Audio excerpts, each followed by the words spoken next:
안녕하세요. 저는 30대 초반의 평범한 남성입니다. 오늘 제가 이렇게 글을 올리게 된 이유는 제 인생에 있어서 너무 충격적이고 큰 경험담을 들려드리기 위해서입니다. 저와 아내는 동갑내기 사이였습니다. 대학교를 같이 다니면서 아내를 만나게 되었고 저희는 캠퍼스 커플을 하면서 아주 오랜 연애 끝에 결혼을 했습니다.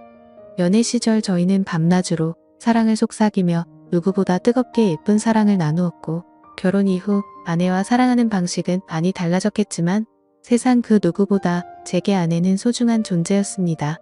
나름대로 저도 아내도 능력은 부족하지 않았기에 양가 어른분들께 큰 도움 없이 결혼 생활을 시작했고 저는 아내를 위해 그리고 앞으로의 행복한 미래를 꿈꾸면서 가족을 위해 헌신을 다하며 살았습니다.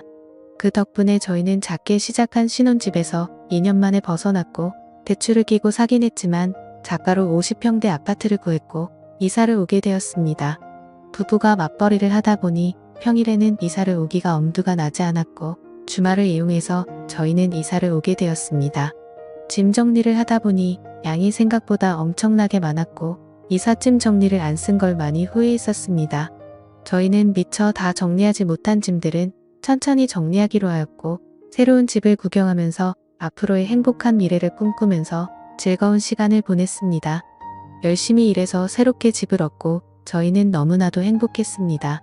옆에 짐이 굴러다녀도 그런 건 전혀 문제가 되지 않았죠. 그렇게 새로 이사온 집에서 새로운 생활을 꿈꾸며 저희는 주말을 보냈고 집 정리가 되지 않아서 집이 아직도 난장판인 상황이었습니다. 그렇게 이사한 그 주의 평일이었습니다.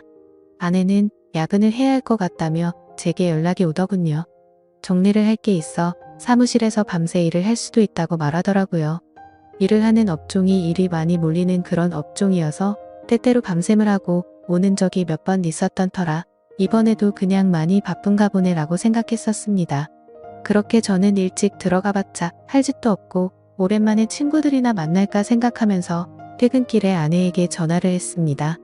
오늘 어떻게 밤새 일을 해야 할 것 같냐고 아내에게 물었고 아내는 아마도 그럴 것 같다면서 늦는다고 대답을 하더군요. 그래서 저는 그러면 나도 혼자 들어가 봐야 적적하니 친구들이랑 술 한잔하고 천천히 들어간다고 말했습니다. 그렇게 저는 아내와 통화를 끊었고 친구들에게 연락을 돌렸습니다. 그런데 그날따라 친구들에게 연락을 해봤지만 다들 하나같이 시간이 맞지가 않더라고요. 그냥 급격히 피곤해지기도 해서 그냥 집에서 간단히 영화나 보면서 맥주나 마셔야겠다 생각하고 집으로 향하였습니다. 집으로 들어와 거실에 앉았고 TV는 켜지는데 셋탑박스가 켜지지가 않더라고요. 아마도 이사를 하던 도중 셋탑박스가 고장이 난 것 같았습니다. 어쩔 수 없이 저는 컴퓨터로 영화를 봐야겠다 생각했고 컴퓨터가 있는 작은 방으로 들어갔습니다. 영화를 볼 준비를 마치고 시간을 보니 저녁 8시가 다 되었더군요. 그렇게 저는 맥주 한 잔을 마시며 영화를 보고 있었고 시간이 얼마나 됐을까 영화를 보다가 잠이 들었습니다. 눈을 떠서 시계를 보니 저녁 9시가 다 되어 있더라고요. 그래서 저는 비몽사몽으로 누워 있었고 그때 때마침 현관문 비밀번호를 누르는 소리가 들렸습니다. 아내는 오늘 늦는다고 누구지라는 생각을 갖고 있는데 아내 목소리가 들리면서 누군가와 통화를 하며 집으로 들어오더군요. 그 소리에 일찍 들어왔구나 싶었고 아내에게 인사를 하려고 거실로 나가려는데 어렴풋이 들리는 대화에 제가 잘못 들었나 싶을 정도의 대화 소리를 들었습니다. 아내는 통화를 하면서 나도 자기 보고 싶다라며 애교 섞인 말을 하는데 정말 귀를 의심했습니다. 정신이 번쩍 들면서 잠이 확 달아나더군요. 진심으로 내가 아직 잠이 덜 깬 건지 너무 열이 받으면서 순식간에 심장이 쿵쾅거렸습니다. 통화 상대를 보고 분명 자기라고 지칭하고 있었고 제 아내는 그렇게 계속 통화를 이어서 하더라고요. 우리 남편 오늘 술 마시고 들어온다고 했으니 자정은 넘어야 들어올 거고 남편은 내가 오늘 일이 많아서 새벽이나 되어서 들어오는 걸로 알고 있다면서 자기가 우리 집으로 와서 나 좀 데리고 나가도 될 것 같은데라며 저희 집으로 그 남자를 불러들이더군요. 아무 소리도 나지 않는 고요한 상태여서 통화 소리들이 생생하게 들렸습니다. 누가 봐도 제 아내는 바람을 피고 있었고 상간남이 저희 집으로 오기로 한 거라고 생각했습니다. 정말 눈이 돌아버리기 직전이었고 심장은 미친 듯이 두근대는데 그 심정을 말로 표현하면 미치고 환장하겠다라는 표현이 가장 적절할 것 같네요. 제 예상이 맞아 떨어진다면 잠시 후 저는 세상에서 가장 비참한 남자가 되어야 하는 거였습니다. 통화를 마친 아내는 마음이 급해 보이더군요. 평소에는 뭐든지 천천히 하던 사람이 다급히 화장실에 가서 샤워를 하고 신이 나서 콧소리를 쳐내면서 서랍장을 열고 닫고 바쁘게 움직이는 소리가 들렸습니다. 그 짧은 시간 동안 숨 죽이고 들으면서 정말 수만 가지 생각이 들더라고요. 지금 당장 나가서 엎어버려야 할지 아니면 확실하게 물증을 잡아서 족쳐야 될지 고민이 되었습니다. 지금 나가서 따지면 친구랑 장난처럼 통화했다고 둘러대면 할 말도 없을 테고 내심 저는 그 말을 듣고 싶었고 그게 현실이길 간절히 바랬습니다. 제가 생각하는 모든 게 오해였길 바랬고 지금 제가 나가면 제가 가지고 있는 의혹들을 아내가 풀어줬으면 하는 마음이었습니다. 짧지만 신중하게 생각을 했고 이대로 의심을 갖고 살 수는 없었기에 확실하게 무슨 일인 건지 알아야겠다고 판단을 내렸습니다. 그래서 저는 어떤 사람이 저희 집으로 오는 건지 확실히 알고 싶어서 조용히 기다렸습니다. 아내가 준비를 하고 있는 사이 저는 방에서 제가 마시고 있었던 맥주 캔들을 치우고 컴퓨터를 끄고 벗어둔 셔츠는 옷장으로 집어넣으면서 제가 집에 들어왔었던 흔적들을 정리를 했습니다. 그 방 안에는 아파트에서 기본 제공되는 붙박이, 옷장이가 있었습니다. 그 옷장에는 옷이 별로 많지가 않아서 제가 들어가기에는 충분했고 저는 조용히 옷장 문을 열고 그 안으로 들어갔습니다. 그리고 나서 아주 조용히 숨을 죽이고 모든 신경을 소리에 집중해서 듣고 있었습니다. 그렇게 옷장에서 웅크리고 앉아서 듣고 있자니 정말 이게 무슨 짓거리인지 싶고 더욱 더 비참해지는 제 모습에 마음 울컥 올라오더라고요.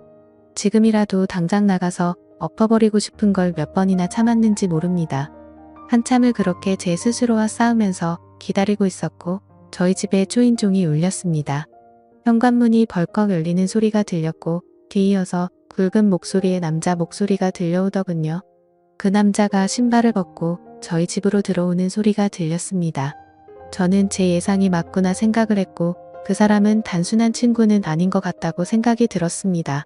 집으로 들어온 남자의 역겹고 불쾌한 목소리는 울려 퍼졌고 주방에서는 그릇이 달그락 거리는 소리가 들리면서 뭔가 분주해 보이더군요. 그 정신 나간 놈은 새로 이사온 집 구경을 한다고 여기저기 문 열어보고 아주 난리가 났더군요. 제가 숨어있던 작은 방문도 여는 소리가 들렸고 당장이라도 문 열고 나가면서 해버리고 싶은 마음이 굴뚝 같았습니다. 잠시 후 그놈은 거실로 나갔고 제 아내와 대화를 하더군요. 집은 남편이 산 거냐고 물으면서 아무리 남편이 샀어도 명의는 자기 앞으로 하라며 그딴 헛소리를 짓걸리더군요. 그런데 문제는 그 둘의 대화 내용이 참으로 역겹고 가관이었습니다. 한두 번의 만남으로 그따위 대화가 오갈 수가 없었습니다. 그 상간놈은 자기 나 커피도 한 잔 안 주냐고 물었고 아내는 남편이 혹시라도 일찍 들어올지도 모르니까 빨리 나가자고 재촉하더군요. 그러자 남편 걔가 뭐가 그리 무섭냐고 걱정 말라면서 직화 만나면 혼쭐 내준다면서 책임진다고 하더라고요. 아내는 어떻게 책임질 거냐며 자기 마누라한테도 꼼짝 못하면서라고 하더군요. 네, 이것들은 서로 배우자가 있으면서 바람을 피우고 있는 거였습니다. 그놈은 이혼하면 그만이지 뭐 이딴 식으로 헛소리를 짓걸렸고 제 아내는 그놈에게 웃으면서 자기만 믿을게 이따위 소리를 했습니다. 역겹고 더러운 대화는 이어졌고 결국 갈 때까지 가더군요. 아내는 잠깐 기다리라고 하고 현관문을 잠그는 소리가 들리더니 안전장치까지 제대로 문을 잠궜습니다. 이 상황에 뜬금없고 웃긴 소리 같겠지만 저 어릴 때부터 한 주먹 했었고 여지껏 살아오면서 누구한테도 맞아본 적, 겁고 싸워서 져본 적도 없습니다. 군대도 특수부대 출신으로 체격도 체력도 그 누구한테 뒤지지 않았고 평범한 상간놈 따위에게 겁이 난다라는 생각은 전혀 없었습니다. 그런데 뛰쳐나가서 개박살 내는 건 전혀 문제가 아니었지만 남자로서 자존심이 더럽게 상했습니다. 제가 나가봤자 다른 남자한테 지 아내 뺏긴 놈밖에 더 되겠습니까? 그리고 지금 나가면 무조건 제 아내하고는 끝이라는 생각이 들었고 지난 추억이 눈앞에 아른거리면서 쉽게 행동으로 옮기는 게 어려웠습니다. 체격도 다부진 남자가 옷장 안에 숨어서 이딴 상황을 조용히 듣고 있다니 정말 비참하고 웃기지 않나요? 저는 숨을 죽이고 갈등을 하고 있는데 이것들은 정말 가슴을 후벼파더군요. 온몸에 소름이 돋았고 허탈함에 힘이 빠졌습니다. 제 아내는 일상에서 그저 평범하고 집안에 성실한 착한 아내 그 자체였습니다. 결혼한 부부간에도 항상 수줍음이 많았고 소극적인 성격의 대학 시절 처음 만났을 때는 플라토닉 사랑을 좋아한다고 했었습니다. 그런데 지금 이곳에 있는 제 아내가 그 오랫동안 만났던 여자가 맞나 싶었고 제가 알던 사람과는 절대 다르다고 생각됐습니다. 아무튼 그 이상은 참을 수가 없었고 저는 작은 방에서 나와 천천히 안방으로 향했습니다. 제 분노는 극에 달했습니다. 지금 생각해보면 오히려 침착했던 걸지도 모르겠네요. 너무 현실성이 떨어지다 보니 그랬던 건지 어떤 마음이었는지 제 스스로도 잘 모르겠네요. 저는 최대한 침착하게 마음을 다잡았습니다.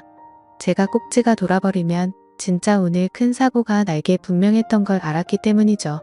저는 만약 꼭지가 돌아서 큰 일이 벌어지더라도 맨손으로 벌인 일이니 정상 참작해주겠지라는 생각으로 안방 문을 천천히 열었습니다. 문을 열고 안을 들여다보니 안방에서 벌어진 모습은 정말 너무 충격적이었습니다. 저는 사실 직업의 특성상 사람을 때리면 큰일이 날 걸 알았기에 그냥 다 포기하는 심정으로 휴대폰을 들고 사진을 찍었고 경찰에 전화를 했습니다. 거실에 나가서 기다리고 있으니 경찰이 도착하더군요. 그렇게 다 같이 파출소로 이동했습니다. 저는 그 상간놈에게 진짜 인내심 테스트하기 싫으면 휴대폰 내놓으라고 했고 잔뜩 졸라있던 그 놈은 순순히 넘겨주더군요. 그래서 그 놈의 아내에게도 연락해서 일단 이쪽으로 오라고 했습니다. 그 상간놈의 아내도 파출소로 도착했고 울고불고 난리가 아니었습니다. 드라마나 영화에서 보던 불륜 현장처럼 아수라장 개판이 되었죠. 아무튼 여차저차 상황 정리는 끝마쳐졌고 다음날 아내에게 합의 이혼서를 들고 가서 도장을 받았습니다. 오만 정내미가 떨어진 저는 뒤도 안 돌아보고 나왔고 그날 이후로 그 짐승 같은 아내는 집에서 내쫓았습니다. 솔직히 너무 사랑하면서 만났던 아내였기에 잘한 건지 하는 생각도 들고 어차피 이해할 수 없는 장면을 목격했기 때문에 잘한 거라고 되뇌었습니다. 저는 그렇게 곧바로 집을 팔고 아무도 모르는 동네로 이사를 했습니다. 뭐 어떻게든 잘 살아야지 라고 마음을 다잡고 살아가고 있는데 어느 날 처남이란 놈이 제게 연락을 했고 집 근처로 찾아왔더라고요. 그러고서 한다는 소리가 부부싸움 할 수도 있지 왜 누나를 내쫓았냐며 헛소리를 짓걸리더군요. 다 잊고 살려고 노력하는데 처남이 대들면서 화를 내니까 정말 또 다시 피가 거꾸로 솟구치더군요. 처남도 자세한 이야기는 잘 몰랐던 것 같은지 저는 화를 삭히고 그 자리에서 당시 불륜 사진을 보여줬더니 처남은 깜짝 놀라면서 무릎 꿇고 죄송하다고 빌고 또 빌더군요. 그렇게 그 일이 있고 나서도 시간이 한참이 흘렀네요. 제 전 아내는 직장에도 불륜을 핀 사실이 다 밝혀지면서 지방으로 이사를 가게 되었고 그 상간놈한테도 버림받고 어려운 생활을 하고 있다면서 처남이 연락해줘서 알게 되었습니다. 그 말을 듣는데 마음이 참 불편하고 기분이 썩 좋지는 않더라고요. 그래도 한때는 제가 인생에서 가장 사랑했고 대학 시절부터 오랜 시간 동안 사랑했던 사람이었으니깐요. 바람이라는 거 정말해선 안 될 짓이지만 만약 바람 피우더라도 꼭 배우자 모르게 하세요. 이따위로 과감해지면 결국 들통나게 되어 있습니다. 저는 아직까지는 재혼 생각은 딱히 없습니다. 또 다시 그런 일이 벌어질까봐 무섭기도 하고 두 번 다시 생각조차 하기가 싫고요. 아무쪼록 이렇게 제게 응어리졌던 마음속에 말들을 털어놓고 나니 숨을 쉬는 게 좀 가볍네요. 사실 제가 잘 대처한 건지. 그때 참고 넘어갔던 게 술을 마실 때마다 후회도 되고 생각도 나지만 그때 당시의 감정에 앞서서 사고를 쳐봤자 지금의 제 인생은 없었을 거란 생각에 그나마 현명하게 하지 않았나 스스로 위안을 삼습니다. 어차피 한번 사는 인생 그런 여자와 더 오래 만나지 않고 빨리 알게 돼서 다행이라고 생각하려고요. 이런 막장 같은 일들도 제 인생에 있어서 그저 일부라고 생각하면서 살아가려고 합니다. 감사합니다.